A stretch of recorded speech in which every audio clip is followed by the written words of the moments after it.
सब देखने और सुनने वालों को मोहब्बत भरा सलाम। अब्दुल कयूम साहब हमारे साथ हैं स्वीडन से। इनसे पूछेंगे जनाब सबसे पहले कि जंग की क्या ताज़ा सूरत है, क्या चल रहा है सर?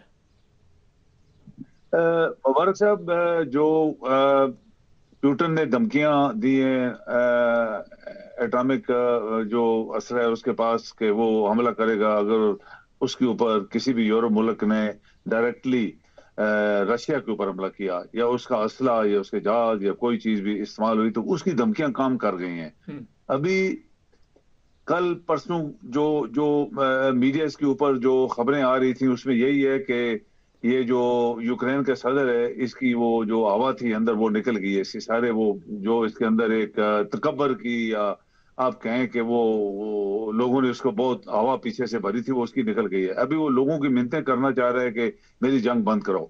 रशिया ने परसों 3,000 kg यानी 3,000 किलो के बम्स इसके ऊपर गिरे हैं, इसके दो बड़े शहरों के ऊपर।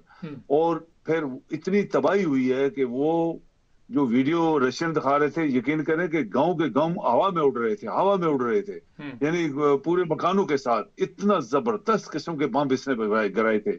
और उसकी अभी यूरोपियन यूनियन में बहुत आप कहें कि तफरका है। और लोग कहते हैं हम इसके लिए क्यों अपने मुल्क को एटम बम जैसे खतरनाक हथियार अपने ऊपर बरसवाएं रशिया की तरफ से, क्योंकि रशिया ने बड़े सीरियसली इनको वार्निंग दी हुई है। फिर अमेरिका में देखें कि ये हो रहा है कि अमेरिका का, चूंकि अमेरिका सबसे ज्यादा वो इनको इसको पैसा भी दे रहा था और ज्यादा रशिया के खिलाफ और ये करो वो करो, तो वहां पे ये है कि बाइडन जो है उसके खिलाफ अमेरिका के जो लोग हैं वो हो गए हैं। बाइडन एक्चुअली बाइडन जो है वो जो एज ए सदर था 4 साल, लोग सेटिस्फाइड नहीं है। लोग कहते हैं ये इसका दिमाग हाजिर नहीं है, ये बीमार है, ये गिरता है, जहाज के ऊपर चढ़ता है गिर जाता है, उतरता है गिर जाता है, चलते चलते गिर जाता है, तकरीर करता है तो गिर जाता है, देखता किधर है करना कुछ और होता है। उस दिन फोटो वहां पे यूरोपियन ये जो इनकी मीटिंग हुई थी वहां पे फोटो खिंचवाना था, लोग सामने देख रहे थे, ये पीछे देख रहा था, तो स्पेन की सदर ने इसको घुमा के रखा कि इधर भाई देखो इधर फोटो हो रहा है। तो ये सारी चीजों से इसके ऊपर असर पड़ा है यूक्रेन के ऊपर, क्योंकि यूक्रेन की मदद वो दे रहा था और लोग उसके पीछे लग गए अमेरिका के सदर के। तो वहां पे मीडिया और अदारे सारे जो हैं इधर से हट गए उनकी अटेंशन। और यूरोप खुद, जैसे हमने बात की है, 3-4 मुल्कों के अलावा 28 मुल्कों में से कोई इसको सपोर्ट नहीं कर रहा, कोई इसको असला भी नहीं दे रहा, सिवाय जर्मनी, स्पेन और इंग्लैंड और क्या कहते हैं फ्रांस वाला, बाकी सारे खामोश बैठे हैं। तो ये जंग जो है अभी, जैसे हम एक चीज प्रेडिक्ट कर रहे थे कि प्यूटन कुछ कर सकता है और वो कर भी सकता था और कर लेता भी क्योंकि दिलेर आदमी है, तो उसकी धमकियों धमकियां जो हैं उससे काफी ठंडक पड़ी है अभी। सर ये बताइए कि पहली चीज़ तो ये कि जंग का आगाज़ ही गलत था। एक चीज़ ज़हन में रखें इनफरादी तौर पे भी, और वैसे भी मैं आपको बताऊं कि अगर आप खुद ताकतवर नहीं है तो किसी के साथ पंगा ना लें, क्योंकि जो भी दूसरों के सर पे पंगा लेता है उसके नताइज अच्छे नहीं होते। और वो सोचता कि शायद कोई लोगों को या दूसरे ममालिक मेरी मदद करेंगे। मेरा ख्याल है बड़ा मुश्किल हो जाता है आज के हालात में। सर ये बताइए कि रूस मान जाएगा किसी सूरत भी जंग खत्म करने में? मगर मेरा ख्याल है कि रूस अब अपनी बात मनवाएगा तो फिर ही जंग खत्म करेगा। बिल्कुल ऐसे ही है, ये आपकी सही बात है। रूस ने बताया है कि क्योंकि ये अभी बहुत सारे चैनल इस्तेमाल कर रहे हैं और कल परसों से इसका चेहरा अगर आप देखते हैं, जहां खड़ा था ये किसी यूरोपियन यूनियन के किसी बड़े प्राइम मिनिस्टर या सदर के साथ, इसका चेहरा बिल्कुल गिरा हुआ था जैसे हारा हुआ आदमी होता है।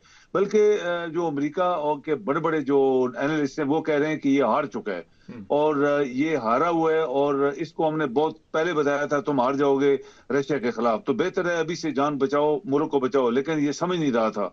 अभी इसको अमेरिका की तरफ से मार पड़ी है, क्योंकि अमेरिका में बाइडेन के खिलाफ लोग हो गए। यूरोप के 2-4 मुल्कों के अलावा इसी को सपोर्ट नहीं कर रहा। और इसकी खुद जो बमबारी वो कर रहा है रशिया, वो लेटेस्ट हथियार इस्तेमाल कर रहा है इसको डराने के लिए और एटमी हमले के लिए तो ऑलरेडी उसने वार्निंग दी हुई थी। तो ये बिल्कुल हार चुका है। अभी अभी अभी लोगों की मिन्नतें कर रहा है कि मेरी जान छुड़ाओ। वही बात है कि वो हमने स्लो पॉइजन की एक मिसाल दी थी कि روس اس کو اس طرح مارنا چاہتا ہے کہ آہستہ سے مارو پھر آخر یہ میرے گھٹنے پکڑے گا، اور ابھی یہ گھٹنے پکڑنے پہ آ گیا ہے۔ رشیا نے بولا ہے جو میں نے علاقہ قبضہ کر لیا ہے وہ بالکل میں دینے والا نہیں ہوں، یہ پہلے کنٹریکٹ ہوگا، جو علاقہ میں نے قبضہ کر لیا وہ رشین اسٹیٹ کا حصہ ہوگا، نمبر 1۔ نمبر 2، یوکرین کبھی بھی نیٹو کا حصہ نہیں بن پائے گا، یہ مجھے گارنٹی اس کو دینا ہوگی۔ یہ ایک بفر اسٹیٹ ہوگی جو نہ تو نیٹو میں ہوگی نہ رشیا میں ہوگی، لیکن درمیان میں رہیں گے۔ اور یہ جو رشینز ہیں جتنا ان کا نقصان اس نے کیا ہے وہ بھی ان سے میں لوں گا، اس نے ہزاروں دنیا ماری۔ اور کل ایک عجیب ایک چیز خبر لیک آؤٹ ہوئی ہے، اس نے بولا کہ یوکرین کے لاکھوں بندے رشیا نے قبضے میں لیے ہوئے ہیں، ان کی فوج کے لوگ وہاں قبضے کے اندر ہیں ماسکو میں، اور یہ بھی اس کے اوپر اس کا سارا وہ پریشر آ گیا ہے کہ یہ سب کچھ کیا ہو رہا ہے میرے ساتھ۔ تو آپ کی بات صحیح نکلی کہ کون کسی کے ساتھ ٹکر لگاتا ہے جب آدمی کمزور ہوتا ہے، کون کسی کی لمبی مدد کرے گا امیڈیٹلی۔ اوکے، وہ یورپین یونین نے مدد کی، سب ٹھنڈے ہو گئے۔ امریکہ کے اوپر اپنی ان کی پڑ گئی ہے کہ ابھی یہ تو ویسے بھی جیتنے والا نہیں ہے، ٹرمپ جیت جائے گا۔ امریکہ کے لوگ کہتے ہیں کہ نیا ہم صدر کھڑا کریں گے، جوان آدمی ہوگا، وائٹ ہوگا، سب کچھ ہوگا تاکہ صحیح ٹرمپ کے خلاف لڑے۔ تو یہ ان چیزوں کا اثر اس کے اوپر ہے، ابھی یہ منتیں کر رہا ہے، اس کا چہرہ گر گیا ہے، یہ ڈیفیٹڈ ہے آلریڈی۔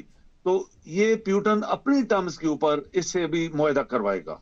سر یہ بتائیے کہ جن ممالک کا آپ نام لے رہے ہیں کہ اس کی مدد کر رہے ہیں یوکرائن کی، اس کی عوام بھی تو خلاف ہو گئی ہے نا اپنے سیاستدانوں کے، وہ بری طرح ہار رہے ہیں اپنے الیکشن میں۔ بالکل ایسے ہی ہے، ابھی دیکھیں نا یہ جو الیکشن جیسے فرانس کا یا برطانیہ کا، دیکھیں ہسٹری کیا چیز ہوتی ہے مبارک صاحب۔ ایک وقت تھا کہ برطانیہ پوری دنیا پہ حاکم تھا، اور ایک وقت آج برطانیہ کا آ گیا ہے کہ انڈین اس کے اوپر وزیر اعظم بن گئے، انڈیا کا۔ یعنی آپ دیکھیں کیسی چیز ہے یہ، یعنی اس کا مطلب یہ ہوا کہ برطانیہ کے اندر قابل لوگ جو تھے ختم ہوئے، تو انڈیا کے لوگ آ کے جن کے اوپر وہ کتنے سال حکومت کرتا رہا، آج ان کا ایک عام آدمی وہ کوئی بڑی خاندان یا بڑی ترقی یافتہ قسم کے لوگوں میں سے نہیں تھا، ایک عام آدمی تھا، ان کا وزیر اعظم بن گیا۔ تو یہ ڈاؤن گریڈ ہوئی اس برطانیہ کی عزت، ڈاؤن گریڈ ہوئی ہے۔ لائک امریکہ میں کالا اوباما بن گیا تھا، تو ابھی وہ دوبارہ نہیں بننے دے رہے۔ ابھی حیرانگی کی بات ہے کہ کل ایک اینالسٹ نے بولا کہ ہم کالا دوبارہ نہیں بننے دیں گے امریکہ میں کوئی صدر۔ یہ بھی دیکھ لیں کیسا لوگوں کے دماغوں میں کیا کیا چیز آ رہی ہے۔ تو یہ چیزیں جو ہیں ابھی ڈیولپ کر رہی ہیں۔ تو یہ چیزیں ڈیولپ ہونے سے کیا ہوگا کہ جو آپ نے بولا ابھی بہت سارے ممالک، جو 3-4 ممالک تھے جو اس کی مدد کر رہے تھے، سب ہار جائیں گے، ان کے وزیر اعظم، صدر یا جو بھی تھے، اور نئی ایک پارٹیاں آئیں گی، تو وہ پہلی جنگ کے خلاف ہے۔ سر یہ آخر پہ بتائیے کہ آپ سمجھ رہے ہیں کہ امریکہ کے انتخابات کے بعد بھی امریکہ روس کے ساتھ کوئی ایسا پنگا لینے کی پوزیشن میں نہیں ہوگا اب؟ بالکل نہیں، یہ آپ کی سچی بات ہے، کبھی بھی نہیں۔ آپ دیکھیں کہ یہ ایک خبر ہے کہ نارتھ کوریا نے کئی لاکھ فوج سیکریٹلی یوکرین اور رشیا کی بارڈر پہ لگائی ہے کہ اگر کوئی باہر سے ملک حملہ کرتا ہے رشیا کے اوپر تو نارتھ کوریا کی فوج بھی لڑے گی۔ لیٹسٹ اسلحہ لے کے وہاں پہنچ گئے، یہ جو ان کا آپس میں اسٹریٹجک معاہدہ ہوا تھا۔ تو یہ ساری چیزیں ہوئی ہیں نا۔ چین اپنی جگہ ڈٹا ہوا ہے، وہ بھی کہتا ہے میں رشیا کے ساتھ ہوں۔ ابھی ایران کو، جیسے ہم نے بات کی، ایران کو انہوں نے شامل کیا ہے۔ ایران ایک ایٹامک پاور ہے، ایگزیکٹلی امریکہ نے کنفرم کیا، انڈیا کے بڑے بڑے لوگوں نے کنفرم کیا، اور بہت سارے اور یورپ ملکوں کو بھی یہ پکا شک ہے کہ ایران کئی سالوں سے لگا ہوا تھا۔ اور آپ جیسے پاکستان نے 84 میں 84 میں ہم بم بنایا تھا، اور 98 میں جا کے انہوں نے وہ کیا 98 میں یا 99 میں کیا کیا تھا، انہوں نے بم کا کیا تھا، ڈکلیئر کیا تھا۔ تو یہ اسی طرح جو ایران ہے اس نے اسی طرح بم بنا کے رکھے ہوئے ہیں، میزائل بھی انہوں نے بنائے ہوئے ہیں بڑے بڑے لمبے۔ تو یہ کبھی بھی اس پوزیشن میں نہیں ہوں گے دوبارہ کہ رشیا کو ڈاؤن گریڈ کریں۔ چلیں بہت شکریہ، آپ لائن پہ رہیں، ایک اور بھی پروگرام ہے ابھی آپ کے ساتھ۔ ناظرین، آج صبح ایک پروگرام کیا تھا، اس میں شاید میں کچھ الفاظ ایسے استعمال کر گیا۔ ہمارا کام ہے ظلم کے خلاف آواز اٹھانا، مظلوم کے حق میں اور ظالم کے خلاف۔ 9 بردرز ٹی وی کا ہمارے چینل کو سبسکرائب کریں، جڑے رہیں ہمارے ساتھ۔